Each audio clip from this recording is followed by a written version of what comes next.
Iya, ini kemudian kembali digulirkan dengan angka yang meningkat cukup tajam, pemirsa. Pertanyaannya, mampukah kemudian keuangan fiskal pemerintah kita atau negara kita membiayai angka yang tidak sedikit ini di tengah sejumlah efisiensi yang ada, dan juga seberapa efektif pemirsa kemudian hal ini mampu memberantas korupsi dari akar-akarnya, dan juga demokrasi politik kita juga berjalan dengan maksimal. Kami akan membahasnya bersama dengan sejumlah narasumber. Kami sudah hadir bersama dengan kami di sini ada Mbak Titi Anggraini selaku pengamat pemilu Universitas Indonesia. Selamat malam. Selamat malam, Mbak.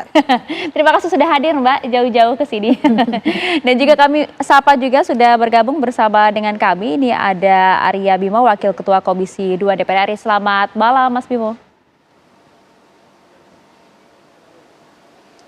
Selamat malam Mbak Maria, Mbak Titi Anggraini.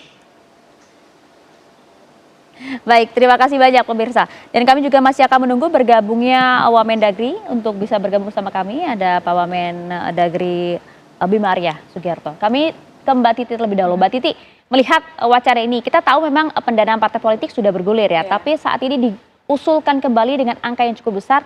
Niatannya, semangatnya sih untuk memberantas korupsi yang dilakukan oleh para pejabat publik dari partai politik. Tapi tak semudah itu kan, Mbak. Seberapa efektif hal ini? Kalau menurut Anda seperti apa?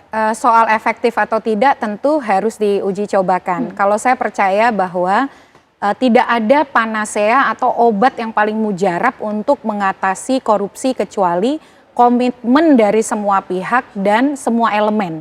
Nah, pendanaan partai yang bersumber dari negara itu latar belakangnya adalah untuk mengimbangi kooptasi para pemodal di partai politik yang kemudian hegemoni para pemilik modal atau penyumbang partai ini mengambil alih demokrasi di internal partai politik.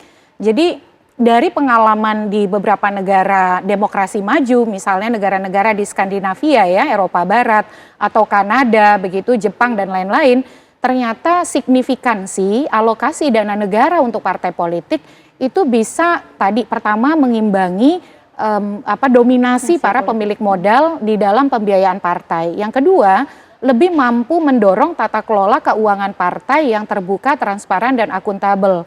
Nah, yang ketiga, harapan kita untuk fungsionalisasi partai politik melalui penguatan kaderisasi, pendidikan politik, dan juga rekrutmen politik yang demokratis itu lebih bisa terfasilitasi. Ibarat kata begini, ketika ada dana publik yang lebih besar untuk partai, kan dana negara ini dana publik, dana kita, uang kita.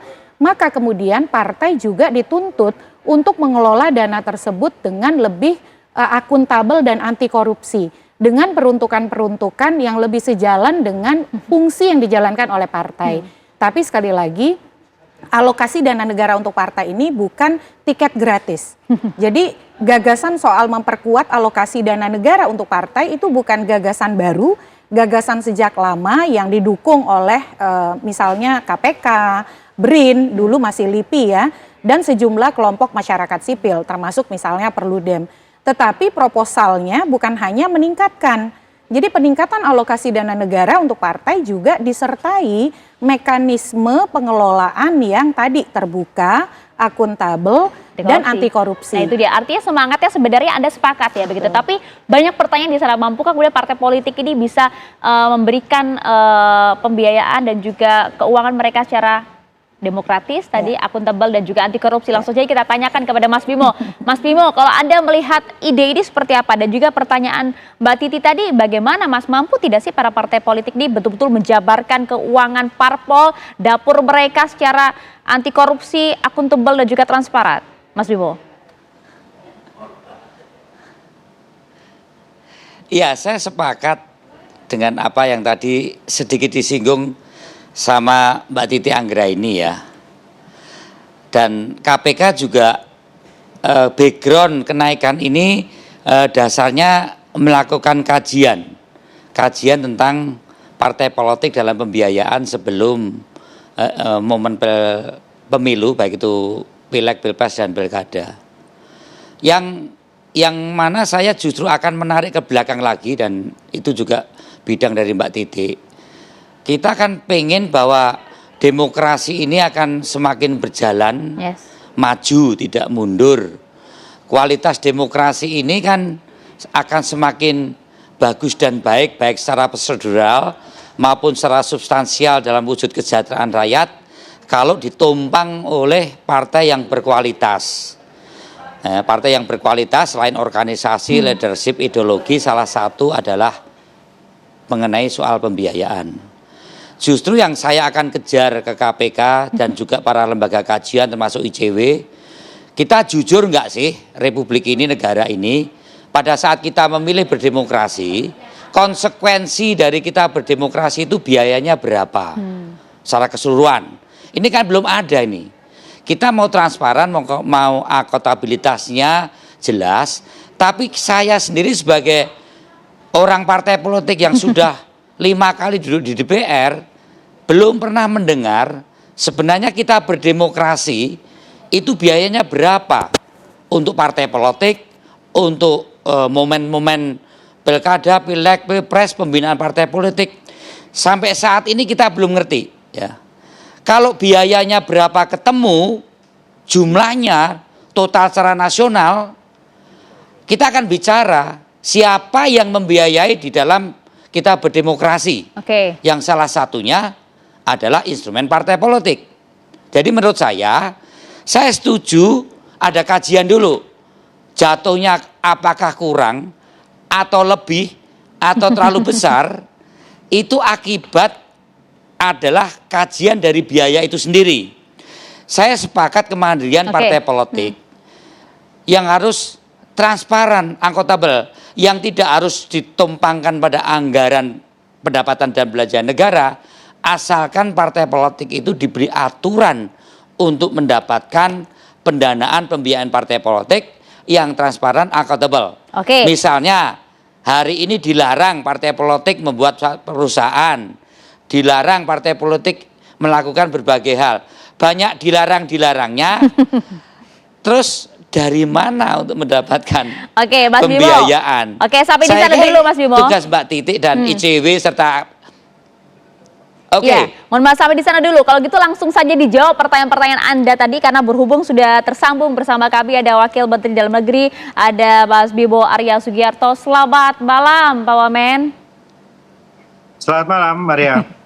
Terima kasih sudah bergabung bersama kami. Tadi sempat kita berbincang bersama dengan Mbak Titi Anggraini dan juga ada Mas Bimo dari PD Perjuangan. Sempat ditanyakan, jadi sebenarnya tolong dijabarkan terlebih dahulu aturan bagi partai politik agar bisa mengelola keuangan mereka secara akuntabel dan juga transparan seperti apa, dan juga berapa sih sebenarnya biaya ideal bagi partai politik, Mas Pak Wamen. Boleh dijelaskan terlebih dahulu Pak Wamen? Kami telah melakukan pembahasan dengan KPK cukup panjang. Jadi tadi seperti yang disampaikan oleh Mbak Titi, ini memang konsepnya adalah konsep tentang kemandirian partai. Jangan sampai partai itu kemudian dikendalikan oleh kelompok tertentu karena bergantung dalam hal finansial. Nah, karena itu KPK dalam strategi nasional pemberantasan korupsinya ini memasukkan konsep pendanaan partai ini. Tetapi ini bukan hal yang sederhana karena harus diiringi dengan penguatan sistem integritas partai politik. Di situ ada pelaporan keuangan partai yang harus betul-betul transparan dan akuntabel. Di situ ada tentang kode etik partai politik. Ada juga tentang keharusan politik melakukan rekrutmen, melakukan kaderisasi, melakukan pendidikan politik. Jadi datang dalam satu paket itu. Jadi jangan disederhanakan kemudian negara menggelontorkan uang yang besar untuk mengurus. Tidak seperti itu. Negara mengalokasikan dana agar partai politik itu bisa menjalankan fungsi-fungsinya yang saya sebutkan tadi. Dan ini bukan untuk pengurus. Ini juga harus disertai dengan sistem integritas tadi. Dan nanti anggaran ini harus jelas alokasinya dan juga diaudit oleh BPK. Jadi bukan hal yang mudah, tidak akan mungkin berjalan dan tidak akan efektif kalau tidak diiringi, kalau tidak dilekatkan dengan sistem integritas partai politik yang dikawal sama-sama tadi.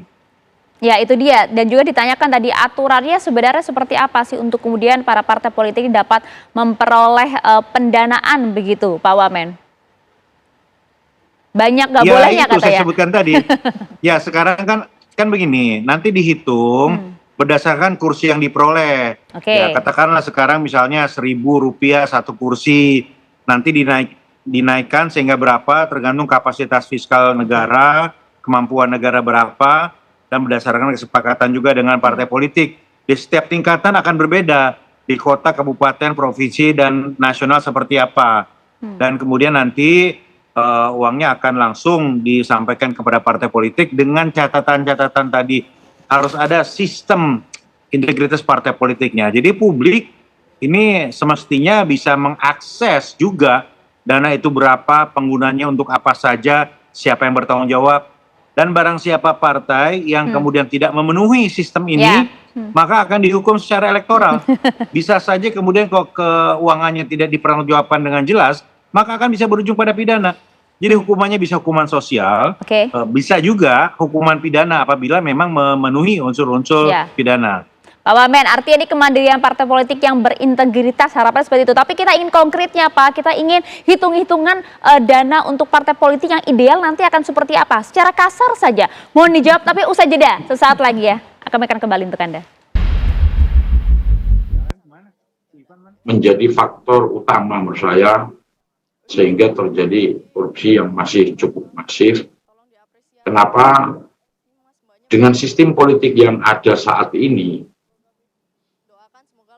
tidak bisa kita pungkiri untuk menjadi pejabat publik, dimulai dari kepala desa bahkan. Kalau kepala desa yang bukan yang lurah, kalau lurah kan PNS, yang pemilihan langsung, kemudian bupati, wali kota, gubernur, bahkan di level tertinggi, presiden. Berarti dengan sistem politik yang ada kita bisa saksikan bersama, tidak bisa dipungkiri. Mereka harus mengeluarkan modal yang sangat besar. Ya, semangatnya seperti itu kok tadi juga sudah dijelaskan oleh Pak Wamen. Tapi kita ingin tahu betul Pak Wamen sebenarnya hitung-hitungan kasar atau berapa sih dana ideal yang kemudian bisa diberikan kepada partai politik. Anda kan juga kemudian berasal dari partai politik Pak Wamen. Saat ini aturannya berdasarkan peraturan pemerintah nomor 1 tahun 2018, besarannya itu adalah untuk DPR RI Rp1.000 per kursi. Untuk provinsi itu 1.200 dan untuk kota dan kabupaten partai politik memperoleh 1.500 per kursi. Itu saat ini dan ini sudah cukup lama angka itu tidak berubah. Nah sekarang ketika ada usulan tentu harus dikaji dulu, dikoordinasikan bersama Kementerian Keuangan, kapasitas fiskalnya seperti apa kemampuannya, itu paling penting. Dan yang kedua, saya kira besaran ini nomor sekian lah. Yang paling penting itu kita matangkan sistem integritasnya tadi. Jadi jangan sampai kemudian disepakati, tetapi kemudian sistem yang mengiringnya itu tidak kuat, tidak jelas. Sepakat, ini akan berakibat fatal. Ya, tapi kan kalau rakyat kan mau tahu Pak besarannya berapa gitu. Kalau menurut Anda seperti apa? Karena ada juga yang mengusulkan kan 10.000 Pak Wamen. Belum pasti itu, ya tergantung kapasitas fiskalnya seperti apa. Jadi yang pasti ada usulan kenaikan, naiknya berapa nanti dibicarakan lagi. Oke, kalau gitu Mbak Titi yang menjawab Mbak Titi. Menurut Anda yang ideal berapa? Tapi kita tahan dulu Mbak, kita ingin tahu nih respon dari masyarakat seperti apa ya. Ini sudah ada rekan kami yang sudah siap berbincang bersama dengan sejumlah masyarakat terkait dengan hal ini, sepakat tidak dan juga berapa besarannya ideal. Silahkan. Margaret. Ya dan juga pemirsa, saat ini saya berada di Stasiun Manggarai dan saya mau langsung tanya ini kepada masyarakat bagaimana sih opini mereka terkait adanya usulan pemerintah untuk memberikan tambahan dana bantuan kepada parpol. Nah, di sini sudah bersama kami. Selamat malam Mbak. Namanya siapa Mbak? Fasya. Mbak Fasya, ini kan ada isu, ada usulan pemerintah mau menambah dana bantuan untuk partai politik. Sebenarnya Mbak setuju nggak sih Mbak? Aku sih setuju ya, karena mungkin dengan penambahannya dana untuk partai politik ini bisa bikin partai politik mungkin dari segi kinerjanya lebih baik lagi. terus mungkin bisa menekan korupsi juga dan penyelewengan dana-dana lainnya. Mungkin itu sih. Dan mungkin jadi partai politik ketergantungan dana juga mungkin dari pihak lainnya. Itu sih mungkin. Mbak, ini kan isunya nih, usulannya dari Rp1.000 ini ditambah menjadi Rp10.000 per orang. Nah, menurut Mbak sendiri, ini nominalnya sudah ideal belum? Atau kebesaran kah? Atau malah kurang seperti itu? Ideal mungkin ya untuk penambahannya. Kalau menurut Mbak sendiri, adanya penambahan dana untuk parpol ini sebenarnya efektif nggak sih Mbak? Atau mungkin, tadi kan Mbak mengatakan setuju nih, atau mungkin ada yang lebih penting tempat lain nih selain parpol? Iya, penting. Mungkin kalau misalkan dialihkan ke lain, mungkin lebih ke pendidikan kali ya. Karena mungkin sekarang isunya itu dari segi pendidikan masih banyak ada kurangnya gitu. Itu sih paling. Nah, terakhir nih Mbak, mungkin harapannya tadi kan menyebutkan pro nih akan ditambah untuk parpol. Mungkin harapannya ke depannya kinerja parpol seperti apa seperti itu? Ya, harapannya sih bisa lebih amanah, lebih baik lagi kerjanya karena kan sudah ada penambahan ya dana. Itu aja sih harapan baiknya gitu. Oke, terima kasih Kak. Selamat kembali melanjutkan aktivitas, mau pulang ya. Nah, kita juga mau bertanya nih kepada masyarakat lainnya mengenai isu ataupun usulan tambahan dana untuk parpol. Selamat malam Mas, Ya, namanya siapa? Nama saya Alifan Nika Yasin. Mas, ini kan ada usulan dari pemerintah untuk menambah dari APBN. Ini kira-kira setuju atau enggak nih? Enggak sih kalau saya sih Mbak. Kenapa ya? Ya sebenarnya saya skeptis ya mengenai politik di Indonesia karena udah terlalu, menurut saya gimana ya, udah terlalu banyak ya, pokoknya intinya saya harusnya sih lebih bisa apa ya, kayak harusnya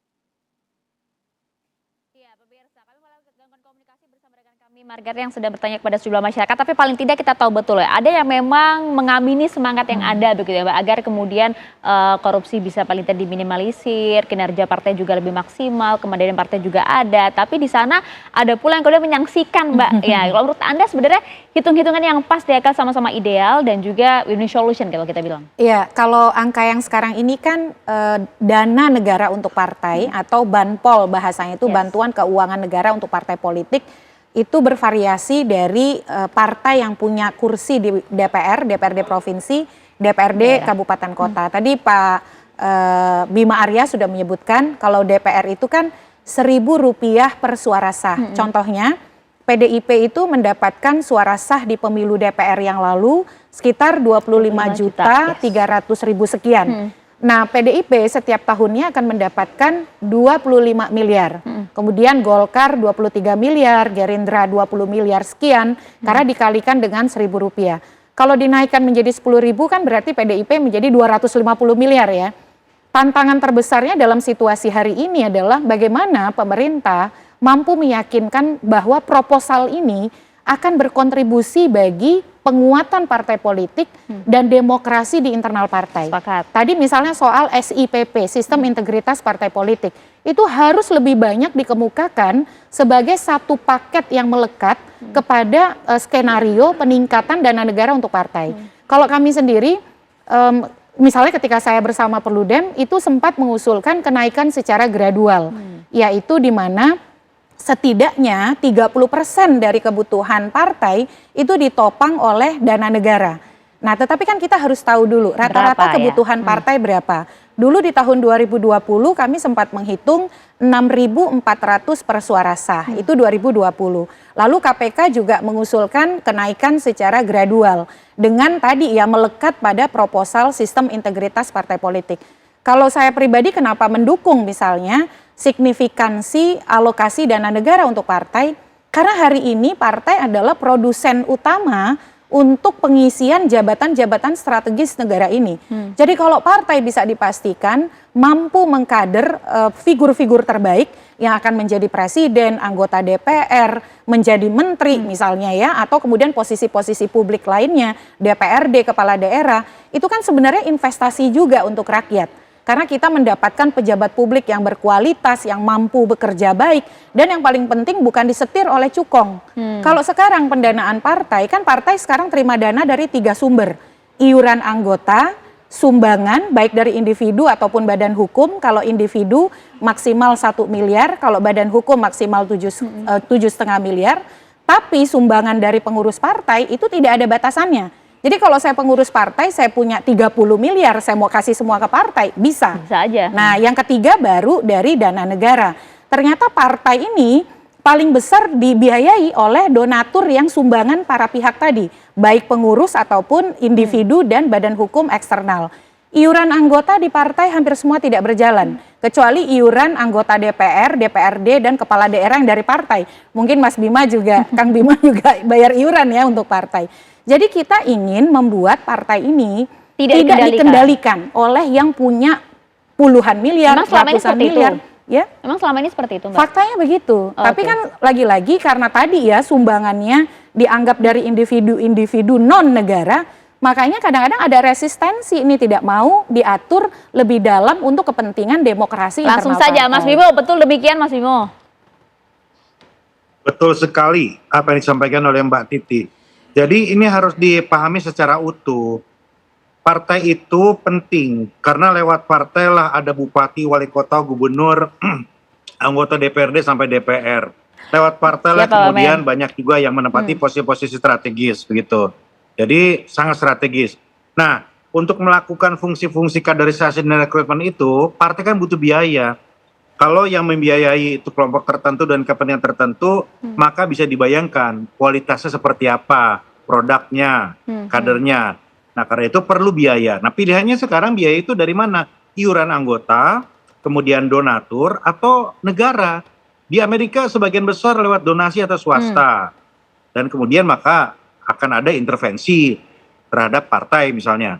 Nah, tetapi di beberapa negara di Eropa, di Jerman, di Swedia, itu negara itu subsidinya agak besar, tetapi tidak boleh mendominasi, masih ada aturan presentasinya begitu. Nah, sekarang kita harus pastikan bahwa ini targetnya adalah untuk kemandirian partai yang harus diiringi dengan sistem integritas. Jadi jangan sampai publik juga nggak paham. Jangan sampai publik kemudian menangkap bahwa ini bagi-bagi uang untuk pengurus partai. Baik, sampai di sana dulu Pak Wamen. Gitu. Mohon izin Makasih ya, saya pamit ya. Makasih Maria, makasih. Oh, baik, terima kasih banyak Pak Wamen. Terima kasih atas waktunya bersama kami di Apa Kabar Indonesia Malam. Kalau itu langsung saja kita tanya kepada PD Perjuangan seperti apa, betul tidak sih kemudian dikendalikan oleh pihak luar, makanya kemudian ada usulan demikian, Mas Bimo. Ya, tentang usulan itu kalau PDI Perjuangan tentu melihat yang pertama soal kemampuan keuangan negara dulu ya. Situasi sekarang mewacanakan kenaikan itu bikin gaduh dan bikin heboh.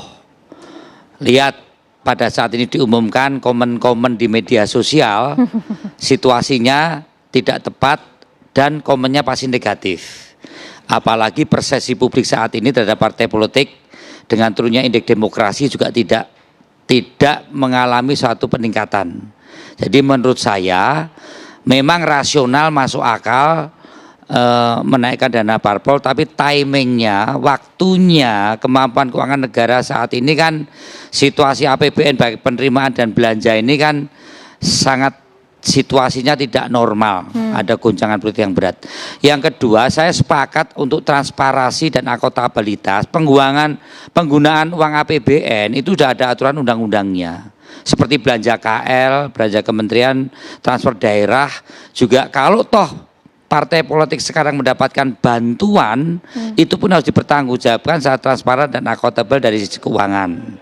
Mengenai cost ratio, cost benefit, costnya yang diberikan kemudian benefitnya dituntut ada transparansi, integritas, rekrutmen segala macam. Saya kira setiap partai politik melakukan itu semua karena toh partai politik di setiap partai politik juga menginginkan partai itu semakin kuat. Mas Yang saya Aryo masalahkan Mbak Titi sama Ya. Mbak Maria, ya Ya silakan Mas, masalahnya gimana Mas? harus ada yang lebih mendasar. Oke.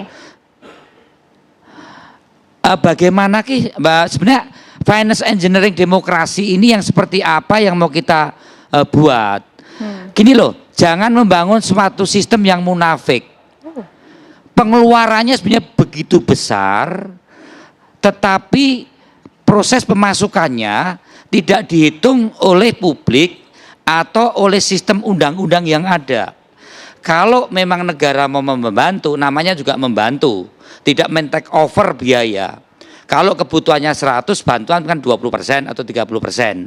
Tapi yang saya tanyakan kepada lembaga kajian termasuk KPK, termasuk ICW, sebenarnya dalam berdemokrasi yang menghasilkan presiden, gubernur, bupati, kepala daerah, DPR RI, DPRD, provinsi, kabupaten, kota itu biayanya berapa sih? Baru setelah ketahuan biayanya berapa, kemampuan negara membantu berapa. Sisanya ini kita pikirkan supaya tadi partai politik yang mandiri itu yang seperti apa. Kalau ada misalnya seperti Mbak Titi, seorang cukong atau pengusaha yang bantu, konsekuensinya seperti apa? Apakah dibolehkan dengan catatan atau tidak boleh dengan catatan? Atau partai politik punya perusahaan, kalau tidak boleh seperti apa, kalau boleh harus seperti apa. Oke, kami sudah tangkap pertanyaan Saya Anda, pengennya Mas ada Aryo transparansi dan akuntabilitas di dalam pembiayaan secara keseluruhan. Ya oke, termasuk juga Iya. bagaimana nanti skema pertanggungjawaban partai politik itu nanti akan dijawab ya oleh Mbak Titi sesaat lagi ya, kami akan kembali untuk Anda. Oh, saya setuju. Ya, yang jelas presiden kan presiden itu kan punya agenda yang sangat serius untuk memberantas korupsi. Dan ini juga bagian dari Astacita ini, memberantas korupsi. Jadi ide-ide untuk memberantas korupsi itu bisa didiskusikan. Datangnya dari siapapun, ide untuk menekan korupsi itu bisa didiskusikan dan nanti tentu bisa diproses mana ide terbaik, ya, ide-ide yang paling masuk akal, mana ide terbaik yang bisa dijadikan produk hukum. Dan kalau kita bicara soal bantuan dana untuk partai, dana bantuan keuangan untuk partai kan sebenarnya sebelumnya sudah ada. Ya, dari sebelum-sebelumnya memang sudah ada. Nah, kalau ada usulan untuk peningkatan seperti ini nanti bisa dikaji nih, bisa didiskusikan. Kalau tujuannya untuk memberantas korupsi karena biaya politik mahal, ada banyak ide yang bisa didiskusikan, termasuk juga memperbaiki sistem politik kan. Karena katanya kan biaya mahal karena sistem politiknya seperti ini. Jadi ada juga nanti akan muncul ide-ide untuk memperbaiki sistem politik supaya biayanya tidak mahal lagi misalnya, kayak gitu. Jadi memberantas korupsi itu bisa banyak pintu masuknya. Bisa dari menambah bantuan, bisa dari memperbaiki sistem politik, bisa. Jadi ide-ide ini nanti bisa didiskusikan lebih lanjut supaya bisa jadi produk hukum di DPR kan gitu. Oke, langsung saja saya sebelum ke Mbak Titi saya mau ke Mas Aryo Bimo dulu Mas, tapi betul nggak sih biaya politik ini memang sebegitu mahal jakah? Anda kan merasakan sendiri ya sebagai partai besar.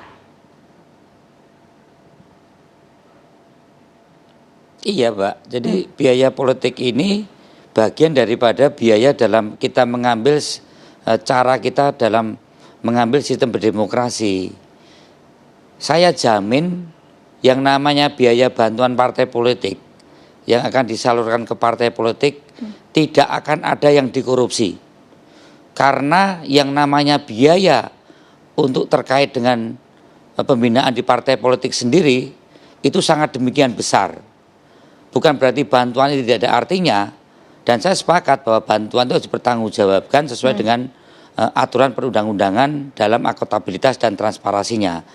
Tapi maksud saya begini loh, jangan sampai bantuan yang tidak seberapa dalam pembiayaan kita manage kegiatan kepartean dalam kita mengikuti agenda-agenda demokrasi dalam sistem berdemokrasi kita, kemudian digebiah-uyah masih dituduh adanya penggunaan korupsi terhadap bantuan biaya pemerintah, bantuan pemerintah tadi.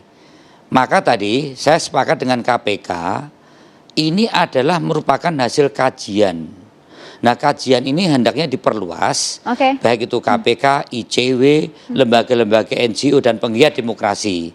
Nah, jangan sampai kemudian bantuannya nggak seberapa, hebohnya udah nggak karu-karuan, dicaci maki partai politiknya, sementara sebenarnya itu juga tidak terlalu berarti dalam keseluruhan kita menggunakan biaya-biaya yang ada Kami saat paham, ini yang Mas dikeluarkan Aryo Bimo, oleh partai kami politik. paham. Ya, kami Kemudian paham. bagaimana memperkecil biaya perpolitik itu, silakan Mbak Titi Anggraini, misalnya terbuka, tertutup segala macam inilah.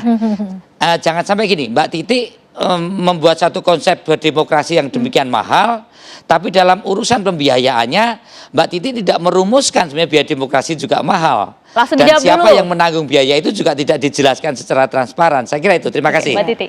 Ya betul sekali ya, kalau kita ingin melakukan pembenahan maka memang harus holistik. Jadi terhubung antara pembenahan di sistem kepartaian, sistem pemilu, dan termasuk juga pembiayaan. Jadi politik biaya tinggi itu juga harus dicarikan jalan keluarnya. Makanya disinilah urgensi untuk merevisi setidaknya 3 undang-undang. Undang-undang pemilu, undang-undang pilkada, dan undang-undang partai politik. Undang-undang partai politik kita ini terakhir direvisi tahun 2011. Sekarang sudah 2025, banyak dari isinya yang tidak lagi kontemporer dan menggambarkan perkembangan dinamika politik kita. Nah, soal hitung-hitungan, saya kira rekomendasinya, satu, bagaimana sebenarnya kita kan ingin meyakinkan publik ya. Oleh karena itu gagasan ini KPK, pemerintah, duduk bersama dengan partai politik dan di sana dibuka dan didiskusikan. Sebenarnya pembiayaan partai selama ini berapa sih? Ini kita ingin. Tapi seluruh partai menurut Anda sudah cukup konsistenkah untuk kemudian mau membuka dana itu? Nah itu problemnya ya, ketika saya melakukan penelitian soal pendanaan negara oleh partai politik sejak tahun 2012, itu yang menjadi problem. Tidak mau membuka karena tadi dapurnya dikendalikan oleh segelintir orang itu. Jadi filosofi peningkatan alokasi dana negara untuk partai politik dilatar belakangi oleh motif untuk melepas monopoli pendanaan partai oleh segelintir orang atau sekelompok politik tertentu. Nah, itu dia Mas Aryo Bimo. Orang kemudian partai-partai besar nggak mau buka, kok gimana mau hitungnya Mas Bimo? Iya, jadi yang penting ada finance engineering demokrasi termasuk partai politik. Nah, yang kita bangun sekarang kan sistem kemunafikan yang dilembagakan dalam membangun sistem demokrasi kita. Kita pengen menghasilkan suatu output yang sangat bersih, yang sangat bagus, tapi kita menutup sebenarnya berapa kita ini mengeluarkan biaya untuk itu. Maka saya berharap dalam kajian yang kali ini tidak hanya soal nambah berapa, tapi yuk kita bareng-bareng, yuk kita gelar benar sebenarnya berapa biaya ini dan siapa yang menanggung. Kalau yang menanggung ini tidak dibuka, diselesaikan, yang terjadi ketertutupan, kemunafikan, dan kong-kalingkong yang tidak transparan tadi yang akibatnya justru berakibat pada suatu sistem demokrasi yang sekarang ini persepsinya sangat negatif karena didraf oleh kepentingan kapital, pilkada di. Oke, tahan dulu Mbak Titi punya datanya kan Mbak? Mbak Titi. Iya, Silakan, jadi Mbak. Dari penelitian yang kami lakukan, makanya kemudian awalnya ketika belum ke Rp1.000 per suara sah, dulu itu Rp103 per suara sah. Zaman SBY ya? Rp108 per suara sah. Itu hanya mampu membiayai dari data laporan keuangan partai yang mau terbuka kepada kami, terutama partai menengah, 0,3% dari kebutuhan pengeluaran partai. Makanya kemudian dari kalkulasi itu dan KPK pun melakukan penelitian bersama partai, lahirlah usulan 6.400 per suara sah. 6.400 itu adalah hitung-hitungan kalkulasi peningkatan secara gradual untuk kebutuhan yang dialokasikan pada pertama pembiayaan operasionalisasi kantor, yang kedua adalah pendidikan politik. Nah, salah satu rekomendasi ikutan adalah dana negara yang diberikan kepada partai 30% diantaranya digunakan untuk penguatan pendidikan politik perempuan. Makanya kemudian tadi gagasan soal SIPP, Sistem Integritas Partai Politik, itu harus melekat dalam narasi peningkatan dana negara untuk partai. Karena SIPP ini ending pointnya adalah untuk mendorong memastikan demokrasi di internal partai. Makanya SIPP usulan KPK itu kan memuat satu, adanya sistem kode etik di internal partai. Yang kedua, kaderisasi yang dijalankan secara betul-betul berkesinambungan. Yang ketiga, pengelolaan keuangan partai yang terbuka, transparan, akuntabel.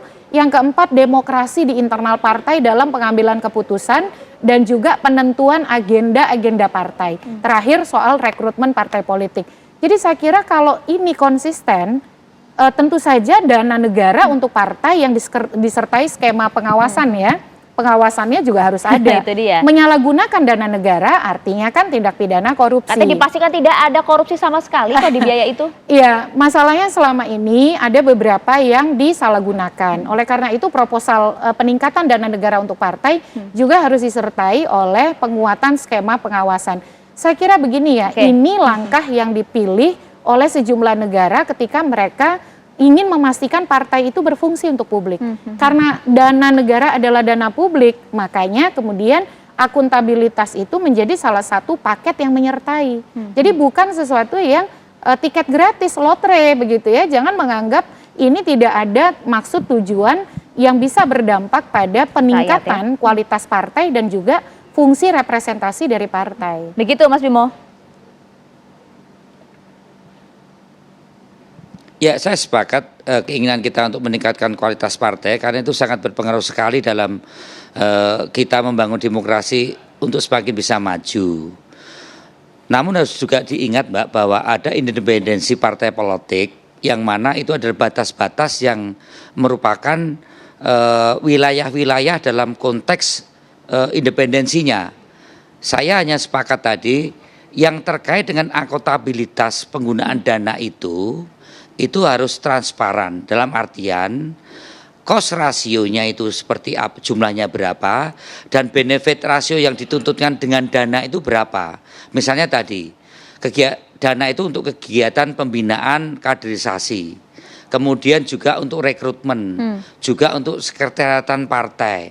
Yang dalam batas-batas penggunaan dana bantuan itu saya kira perlu transparan.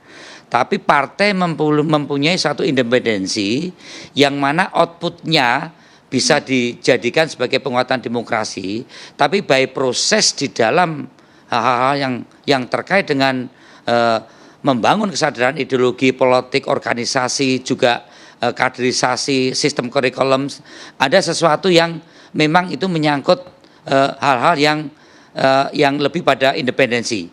Tapi hal yang perlu transparan adalah terkait dengan penggunaan dana yang diberikan oleh bantuan keuangan negara yang harus dipertanggungjawabkan sesuai dengan aturan undang-undang yang ada. Tapi sekali lagi Mbak Titi, saya yang lebih saya tuntut adalah sebenarnya kita berdemokrasi ini membutuhkan biaya berapa. Perlu ada finance engineering demokrasi dan perlu ada sepakat tadi merevisi undang-undang partai politik supaya partai politik ini semakin hari semakin mandiri.